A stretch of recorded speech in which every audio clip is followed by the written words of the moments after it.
करते करते उनकी कई दौर हो चुके थे। फिर हमें रात में कुछ ही पहर बुलाया गया मीटिंग करने के लिए पीएमएलएन वालों से। तो हम मीटिंग करने जब वहां पे गए तो ऐसा लगता है कि जब हम जो है कमरा खोलकर घुस गए बस कमरे में, जब आप नजर आ जाते हैं कमरे में तो बोला भाई जो बैठ भी जाओ। तो कोई मूड नहीं था हमसे मीटिंग करने का। वो तो सेक ऑफ जो है वो एक वहां में हमने इंगेज कर लिया है, इस हवाले से मीटिंग हुई ना। और उस 15 मिनट उस 40-45 मिनट की मीटिंग हुई हमारी। उन्होंने कहा कि आपके बाद अभी दोबारा हमें पीपल्स पार्टी वालों से मिलना है। हमने पूछा भाई क्या तय हुआ आपका पीपल्स पार्टी से? उन्होंने कहा सब चीजें कॉन्फिडेंशियल है, हमारे लिखते बात हुई उनसे। दो चीजें आपको बता देते हैं कॉन्फिडेंशियल होने के बावजूद। एक वो ये कह रहे हैं कि आपका मैंडेट 100% जाली है। हमारा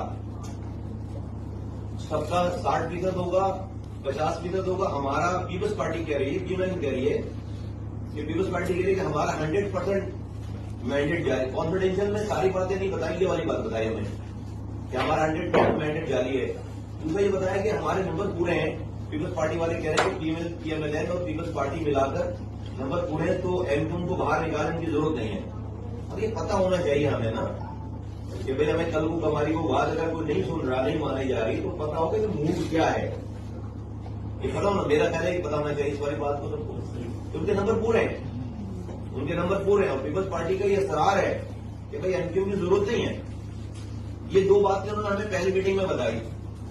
हमने उनको जवाब नहीं दिया, ही हमने नहीं जवाब दिया। हमारे पास सारे जवाब थे सब लोगों के पास। तो मैं कहते भाई आपने जरा मैंडेट की बात करके